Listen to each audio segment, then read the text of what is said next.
TV Telugu digital news కి స్వాగతం. Nalgonda parliament భారత జనతా పార్టీ అభ్యర్థి శారంపూడి సైదిరెడ్డి ఎన్నికల ప్రచార నిమిత్తంలో కొండమల్లేపల్లికి రావడం జరిగింది. స్థానిక ప్రజలను ఉద్దేశిస్తూ మీరు మోదీ అభివృద్ధి పథకాలు అందుకున్నారా? ప్రపంచ దేశాల్లో మోదీ ప్రతిభతో నేను ఆకర్షితునై మీ ముందుకు వచ్చాను. జాతీయ రహదారులు కానీ కోదాడ జడ్చర్ల జాతీయ రోడ్లు, కొత్తగా డోర్నకల్ గద్వాల రైల్వే మార్గం, మోదీ చలవతో కొత్త రైలు మార్గం రూపుదిద్దుకుంటుంది. నేను 500 మంది జనాభా ఉన్న గ్రామం నుండి వచ్చాను. 15 సంవత్సరాలు విదేశాల్లో ఉన్న జై మోదీ నినాదం నన్ను దీవించడానికి మీ ముందుకు వచ్చాను.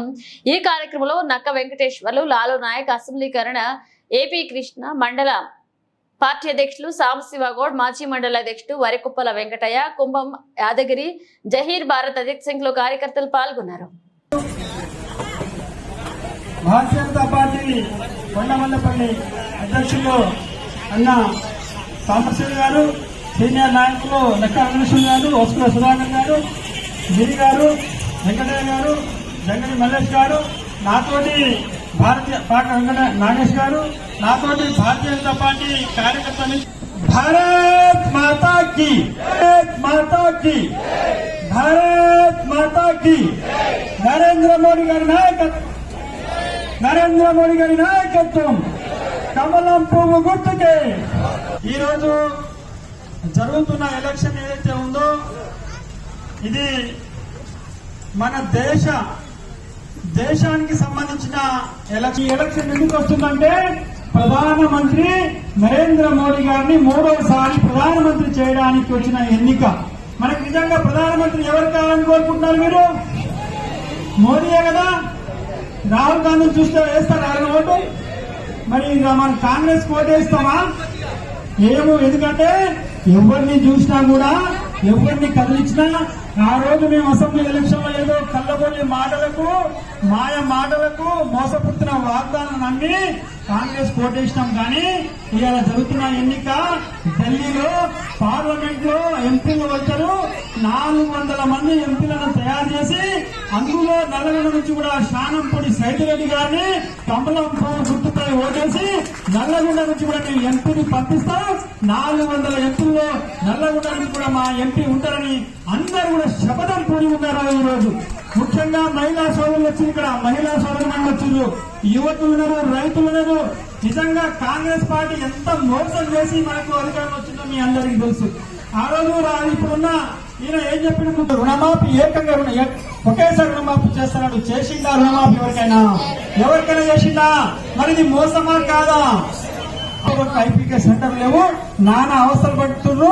ఆ రోజు చెప్పిండు, నేను మళ్ళీ ముఖ్యమంత్రి ప్రమాణ స్వీకారం చేసిన వెంటనే మద్దతు ధరకు అదనంగా 500 రూపాయలు, 2500 రూపాయలు ఇస్తా అని చెప్పి నెలలకు ఎవరికైనా ఇచ్చిండా? ఇప్పుడు ఎవరికి ఎందుకంటే ఒక్కటే పబ్లిక్ సొమ్ము కాబట్టి ఆర్టీసీని దోచుకోవాలని చెప్పి, ఆర్టీసీని అమ్ముకోవాలని చెప్పి ఓన్లీ ఆర్టీసీలో మాత్రమే మహిళలకు, అది కూడా స్టార్టింగ్ లేకుండా చేసింది తప్ప మిగతా ఏం కూడా చేయలేదు. ఎందుకంటే రాబోయే రోజుల్లో తప్పకుండా ఆర్టీసీని ఆగం చేయాలని చూస్తున్నారు. కాబట్టి మీరందరూ ఆలోచన చేయాలి.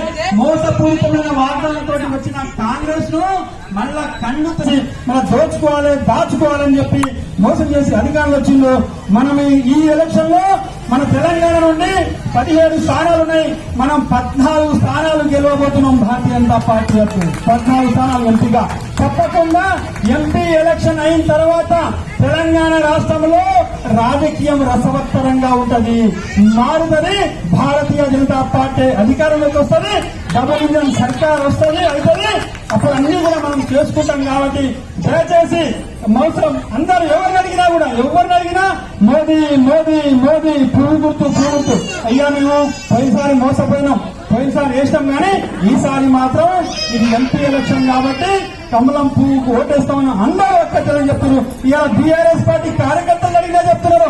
ఇప్పుడే నాకు 4 ఫోన్ చేశారు, అన్నా మా ఊళ్ళో 200 ఓట్లున్నాయి, 150 ఓట్లు పువ్వు గుర్తుకు వేయిస్తామన్నా. కాంగ్రెస్ వాళ్ళు చెప్తున్నారు, బీఆర్ఎస్ వాళ్ళు చెప్తున్నారు, అందరు చెప్తున్నారు, అన్నా మేము పార్టీలను చూడము, మోడీని చూస్తాం, మోడీని ప్రధానమంత్రి చేయడానికి పువ్వు గుర్తు కోటేస్తాం, నల్లగొండ నుంచి మీరు గెలుస్తున్నారన్నా అని మాకు చాలా మంది చెప్తున్నారు. కాబట్టి ఇక్కడ వచ్చిన కార్యకర్తలు, సోదరిమణులు, సోదరులందరూ కూడా మనమే కార్యకర్తలుగా తయారై మన బంధుమిత్రులకు, మన దోస్తులకు అందరికి చెప్పాలి, నేను పువ్వు గుర్తుకు ఓటేస్తున్నా, నువ్వు కూడా ఓటేయి. పువ్వు గుర్తుకు ఓటేయకుంటే అది ఆ పువ్వు ఆ గుర్తు ఆ ఓటు వేస్ట్ అయిపోతుంది కాబట్టి దయచేసి మీరు అత్యధిక మెజార్టీతో ఓటు వేసి మన శానంపూడి సైదిరెడ్డి గారిని పార్లమెంట్ పంపిస్తారని తెలియజేస్తూ ఈ అవకాశం ఇచ్చిన మీ అందరికీ కూడా ధన్యవాదాలు తెలియజేస్తున్నాను. Thank you. Bharatiya Janata party Narendra Modi గారి నాయకత్వం, నరేంద్ర మోడీ గారి నాయకత్వం, శానంపూడి సైదిరెడ్డి గారి నాయకత్వం, అలాగే మనకు ఇక్కడ వచ్చేసినటువంటి బీజేపీ నల్లగొండ ఎంపీ అభ్యర్థి అయినటువంటి శానంపూడి సైదిరెడ్డి గారిని మాట్లాడాల్సిందిగా కోరుతున్నాము. ఈరోజు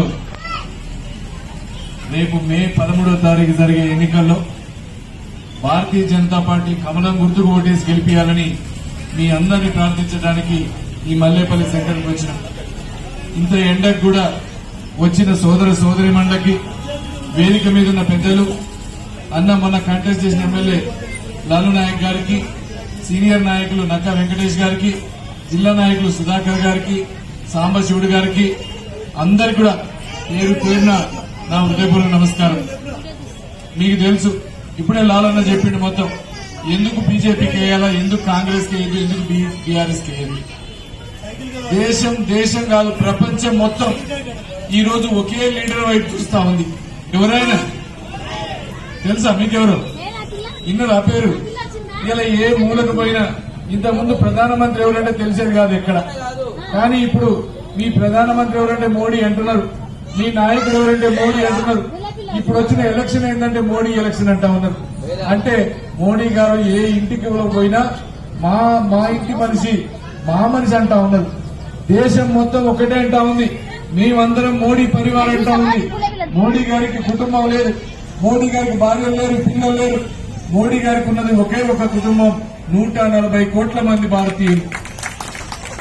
ఆయన అనుకునేది కూడా ఒకటే, నేను ఇంత ఎండకు కూడా వచ్చిన సోదరి మండలికి వేదిక మీద ఉన్న పెద్దలు అన్న మొన్న కంటెస్ట్ చేసిన ఎమ్మెల్యే లాలు నాయక్ గారికి, సీనియర్ నాయకులు నక్కా వెంకటేష్ గారికి, జిల్లా నాయకులు సుధాకర్ గారికి, సాంబశివుడు గారికి అందరికి కూడా పేరు పేరున నా హృదయపూర్వక నమస్కారం. మీకు తెలుసు ఇప్పుడే లాలన్న చెప్పిండు మొత్తం ఎందుకు బీజేపీకి వేయాలా, ఎందుకు కాంగ్రెస్కి వేయద్దు, ఎందుకు బీఆర్ఎస్కి వేయద్దు. దేశం కాదు ప్రపంచం మొత్తం ఈరోజు ఒకే లీడర్ వైపు చూస్తా ఉంది. ఎవరైనా తెలుసా మీకెవరు? ఇన్నరా పేరు? ఇలా ఏ మూలకు పోయినా ఇంతకుముందు ప్రధానమంత్రి ఎవరంటే తెలిసేది కాదు ఎక్కడ. కానీ ఇప్పుడు మీ ప్రధానమంత్రి ఎవరంటే మోడీ అంటున్నారు, మీ నాయకుడు ఎవరంటే మోడీ అంటున్నారు. ఇప్పుడు వచ్చిన ఎలక్షన్ ఏంటంటే మోడీ ఎలక్షన్ అంటా ఉన్నారు. అంటే మోడీ గారు ఏ ఇంటికి పోయినా మా ఇంటి మనిషి, మా మనిషి అంటా ఉన్నారు. దేశం మొత్తం ఒకటే అంటా ఉంది, మేమందరం మోడీ పరివారం అంటా ఉంది. మోడీ గారికి కుటుంబం లేదు, మోడీ గారికి భార్యలు లేరు, పిల్లలు లేరు. మోడీ గారికి ఉన్నది ఒకే ఒక కుటుంబం, 140 కోట్ల మంది భారతీయులు. ఆయన అనుకునేది కూడా ఒకటే, ఆయన పుట్టిందే ఈ దేశానికి సేవ చేయడం కోసం. ఆయన 24 గంటలు 24 సంవత్సరాల నుంచి ముఖ్యమంత్రిగా, ప్రధానమంత్రిగా ఒక్కరోజు కూడా సెలవు తీసుకోకుండా నీతిగా న్యాయంగా చేస్తుంటూ పరిపాలన అంటే ఒక మోడీ గారే. ఎవరు కూడా ఒక చెయ్యెత్తి చూపించలేరు మీరు చేసినది. అదే కాంగ్రెస్ పరిస్థితి తెలుసు మీకు. కాంగ్రెస్ అంటేనే దొంగల పార్టీ, కాంగ్రెస్ అంటేనే దోచుకునే పార్టీ, కాంగ్రెస్ అంటేనే స్కాముల పార్టీ. వాళ్ళు ఎంతసేపటికి స్కాములు చేయాలా, దోసుకోవాలా తప్ప వాళ్ళు కొత్తగా చేసేది లేదు, దేశం కోసం ఆలోచించేది లేదు. ఇవాళ మన కాడ 2 మంత్రులు ఉన్నారు, ఉత్తమ్ కుమార్ రెడ్డి ఉన్నారు, కోమటిరెడ్డి ఉన్నాడు. ఇవాళ కొత్తగా ఇంకొక ఆయన మన జానారెడ్డి కొడుకును కూడా తీసుకొద్దాం అనుకుంటున్నారు. ఒక్కొక్కరు ఇళ్లలోనే ఎవరు నిలబడుతున్నారు మీకు ఎంపీ అభ్యర్థి కాంగ్రెస్ అంటే జానారెడ్డి కొడుకు అంటారు, ఎవరు నిలబడుతున్నారు మీకు ఎమ్మెల్యే బీఆర్ఎస్ నుంచి అంటే భూపాల్ రెడ్డి అన్న అంటారు. కానీ వాళ్ళకి పేర్లు లేవు, వాళ్ళ గురించి తెలియదు, వాళ్ళు చేసేది లేదు. ఎందుకంటే ఎంతసేపు వారసత్వాలు ఈ రాష్ట్రాన్ని అంతే చేసిర్రు, మొత్తం దేశం కూడా అదే. రాహుల్ గాంధీ అంటే ఏమంటారు, ఇందిరాగాంధీ మనవడు అంటారు. రాహుల్ గాంధీ అంటే ఏమంటారు, రాజీవ్ గాంధీ కొడుకు అంటారు. అంతేగాని వాళ్ళకంటూ ఒక చిన్నది లేదు. ఇవాళ రాహుల్ గాంధీని మోడీ గారికి ఎదురుగా ప్రధానమంత్రి చూడలేస్తాం, ఎవరన్నా పోటీ చేయలేస్తాడా? రాహుల్ గాంధీని చెప్పి ఈయన మా ప్రధానమంత్రిని ఓటు అడగలేస్తారా? ఎవడన్నా ఓటు అడిగే పరిస్థితి లేదు. ఎందుకంటే అందరూ ఫిక్స్ అయిపోయింది, ఈసారి మోడీని వేయాలా, మోడీకే ఓటు వేయాలా, మోడీని గెలిపించాలా, 3వ సారి 400 సీట్లతో గెలిపిస్తామంటా ఉన్నారు. ఎక్కడికి పోయినా ఒక డిసైడ్ అయిపోయినారు. రేపు జరిగే ఎన్నికల్లో ఎట్టి పరిస్థితుల్లో గెలిచేది నరేంద్ర మోడీ గారు, గెలిచేది 400 సీట్లు గెలవబోతున్నాడని ప్రతి ఒక్కరు డిసైడ్ అయిపోయినారు. కాబట్టి ఆలోచించండి. ఈరోజు ఇక్కడ మనకాడిద్దరు మంత్రులు, ఎవరు ఉత్తమ్ కుమార్ రెడ్డి, కోమటిరెడ్డి వెంకటరెడ్డి. ఇలా మనమంతా కూడా ప్యాడీ బెల్ట్ ఎన్ని వేల ఎకరాలు ఎండిపోతున్నా చూసుకుంటా కూర్చున్నారు. సాగర్లో నీళ్లున్నా ఇచ్చే పరిస్థితి లేదు. ఎక్స్గ్రేషియా ఇయ్యాల వాళ్ళు ఏమని చెప్పారు ఎలక్షన్ల ముందు, ఇంతకుముందు లాలో చెప్పిండు మేము బస్తాకు 500 రూపాయలు బోనస్ ఇస్తామన్నారు. ఇచ్చిర్రా బస్తాకు 500 బోనస్? అసలు కొనే దిక్కు లేదు. ఇంకొకటి పంటలు ఎండిపోతా ఉన్నాయి, కొద్ది గొప్ప నీళ్లు వదలమంటే ఆంధ్రాకి నీళ్లు వదిలేరు కానీ మనకు మాత్రం నీళ్లు వదిలే పరిస్థితి లేదు. చివరికి సాగునీరు పోతే పోయింది, తాగునీరನ್ನು వదిలిపెట్టండి అంటే వాళ్ళు దాని గురించి ఆలోచించేది లేదు. చివరికి మేము బీజేపీ నుంచి పోయి మునగాల దగ్గర గేట్లు పగలగొడతామంటే అప్పుడు ఒక 2 రోజులు వదిలిరు, మళ్ళీ బంద్ చేసిండ్రు.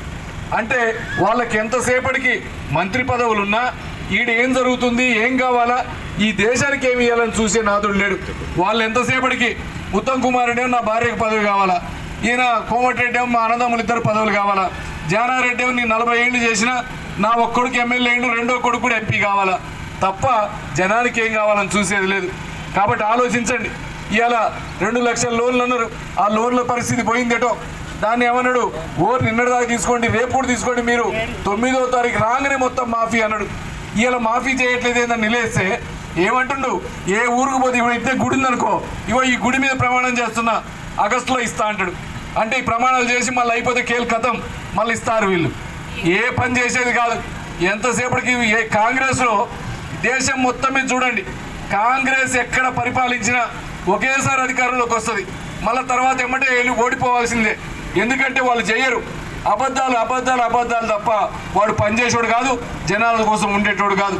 ఇక మోడీకి ఎందుకు వేయాలి, మీరు మోడీకి ఎందుకు వేయాలో ఒక్కసారి ఆలోచించండి. ఇవాళ 600 సంవత్సరాలు రాముడు అయోధ్యలో పుట్టినా రాముడికి గుడి కట్టుకుంటూ కూర్చుండ్రు. కానీ ఇవాళ రాముడు గుడి కట్టడం కోసమే ఒక యుగ పురుషుడు పుట్టిండు మోడీ గారు. ఇలా 600 సంవత్సరాల నాటి హిందువుల కళ గుడి కట్టించిండు. దాంతోపాటు కాశ్మీర్ మంది అంటాం, పేరుకు కాశ్మీర్ మంది, కానీ ఎప్పుడు కాశ్మీర్లో ఇండియా హక్కులు లేవు. భారతదేశం కూడా పోయి ఏది హక్కు చేసే పరిస్థితి లేదు. ఎందుకంటే ఎంతసేపటికి దాన్ని ఒక దూరపు దేశంగా చూసిండ్రు. మోడీ గారు వచ్చినాక కాశ్మీర్కున్న 370 ఆర్టికల్ రద్దు చేసి కాశ్మీర్లో ఇవాళ మనలాంటి టూరిస్టులు పోయేటట్టు చేసిండు, వాళ్ళని ప్రశాంతంగా ఉండేటట్టు చేసిండు. ఉద్యమం ఇంకొకటి కావాలి. మీరు ఇంతకుముందు ఉగ్రవాదులు అంటే మన కాడ విమానాలను తీసుకుపోయి హైజాక్ చేసిన పరిస్థితులు ఉన్నాయి, గోకుల్ చాట్లో పోయి బాంబులు పెట్టే పరిస్థితులు ఉన్నాయి, బొంబాయి సెంటర్లో 2-3 గన్నులు తీసుకొని వచ్చి 100 మందిని కాల్చిన పరిస్థితులు ఉన్నాయి. ఇవాళ మోడీ గారు వచ్చినాక ఆ పరిస్థితి ఉందా ఎక్కడన్నా? ఎవడన్నా కళ్ళెత్తి సూచిస్తుందా ఇండియా వైపు? ఎందుకంటే భయం. మోడీ గారు మళ్ళీ ఊకోడు, మోడీ గారు ఊకొని సమస్య ఉండదని భయపడతా ఉన్నారు. అందుకే ఆలోచించండి. ఈ దేశం మంచిగా ఉండాలన్నా, ఈ దేశం ఎక్కడ లేనట్టు మన పిల్లలకు ఉద్యోగాలు రావాలన్నా, మన దేశం ఈ ప్రపంచంలోనే నెంబర్ 1 కావాలన్నా ఒకే ఒక్క నాయకుడు వల్ల అయితే అది మన నరేంద్ర మోడీ గారి వల్ల. మనం ఎంత ప్రశాంతంగా ఉండాలన్నా, గొడవలు లేకుండా ఉండాలన్నా, ఇవాళ 10 ఏళ్లలో ఒక్క హిందూ ముస్లిం గొడవలు లేవు, ఒక కులాల మధ్య గొడవలు లేవు. ఏ పథకాలు ఇచ్చినా ఇది ముస్లింలకు ఇవ్వద్దు, క్రిస్టియన్లకు ఇవ్వద్దు, ఎవరికి ఇవ్వద్దని లేదు. ఈ దేశంలో పుట్టిన ప్రతి ఒక్కళ్ళు మంచిగా ఉండాలా, దేశంలో పుట్టిన ప్రతి ఒక్కడు మోడీ కుటుంబమైన పనిచేసిన ఏకైక నాయకుడు నరేంద్ర మోడీ గారు. కాబట్టి ఆలోచించండి. ఇలా 10 లక్షల కోట్లతోటి 10 ఏళ్లలో ఈ తెలంగాణ అభివృద్ధి జరిగింది. ఇలా మీ ఊర్లలో సీసీ రోడ్లు వేసిండ్రు. సీసీ రోడ్లు ఎక్కడి నుంచి వచ్చినాయి? దాంతోపాటు శ్మశాన వాటికలు, సీసీ రోడ్లు, ప్రతి ఇంటికి టాయిలెట్లు. ఇంతకుముందు మన మహిళలు టాయిలెట్కు పోవాలంటే ఎన్నో బయటికి పోవాలి, కానీ ఇది కాదు, మన మహిళలందరికీ టాయిలెట్లు ఉండాలని దాదాపు 21 కోట్ల టాయిలెట్లను కట్టించిన ఘనత మన ప్రధానమంత్రి గారిది. కాబట్టి ఆలోచించండి. ప్రతి ఒక్కటి మనకంటే ముందే ఆలోచించే నాయకుడు, మన